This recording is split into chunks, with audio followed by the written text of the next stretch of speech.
I believe that visual language makes very complicated and important issues in South Africa more accessible to a very wide range of people, irrespective of class, irrespective of education.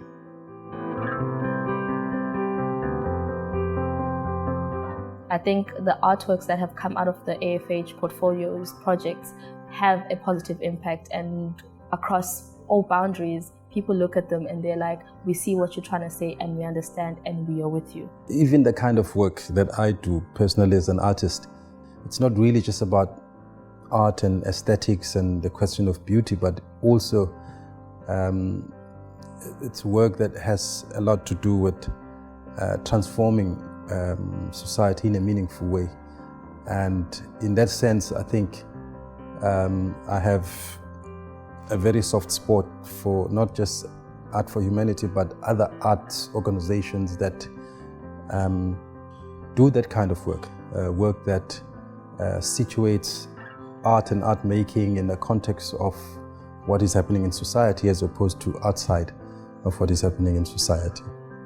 The last portfolio that I contributed in, it's an image which was around the right to the safety of the person. In other words, the right to safety from harm.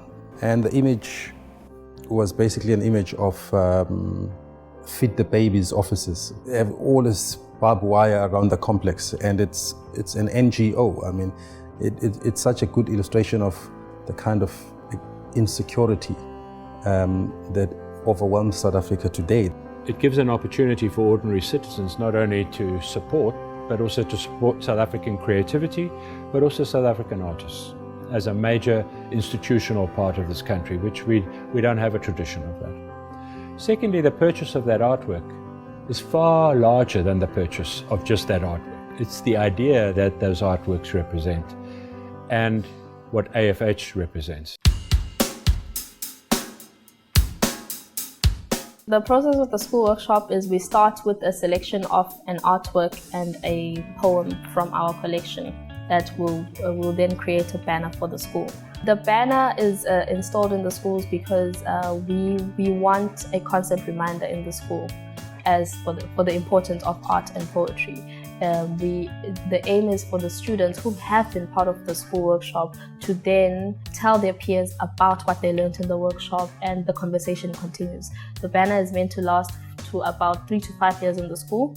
So the more new learners come through, the more exposure they have towards our art and poetry, and hopefully they'll have more interest and we can do another workshop with another batch of students. Once we have the workshop, we have about 40 learners. We then have a conversation initially about human rights, and we go outside and we explore the banner that has been installed. We have a poet that comes along with us who also has their own poetry to present to the students, as well as present the poem that has been chosen by the school. We have a discussion about human rights in relation to the artwork and the poetry that's in the banner. We discuss freedom of expression, the right to privacy, and a Bill of Rights that are in our Constitution.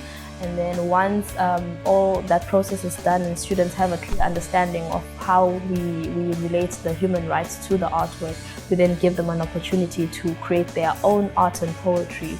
Here comes an organization and says, I want to hear you, I want to hear what you think, your opinions matter. So it's very encouraging for the young people as well, for them to build the self-esteem, and also to let them know that there are people and organizations which are willing to listen to them, and they can use something as fun as art to make an impact and leave an impact in the world and just speak their mind and things like that. It's beautiful, it's always beautiful, and the artwork that the kids do, the poetry that they do, it's like healing sometimes. I remember this one time, there was this girl who literally cried, like before she went on stage, because her poem and artwork was about her being raped and she had never told anyone before. So it's like a breakthrough sometimes for them as well, where they get to speak about these things.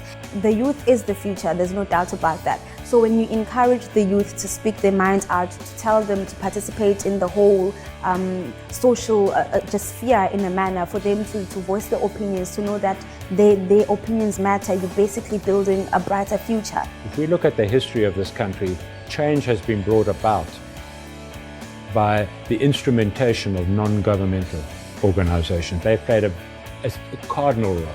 AFH is one of those that joins that pantheon of people, and I think Jan has dedicated his life to that, and therefore that's what it's about.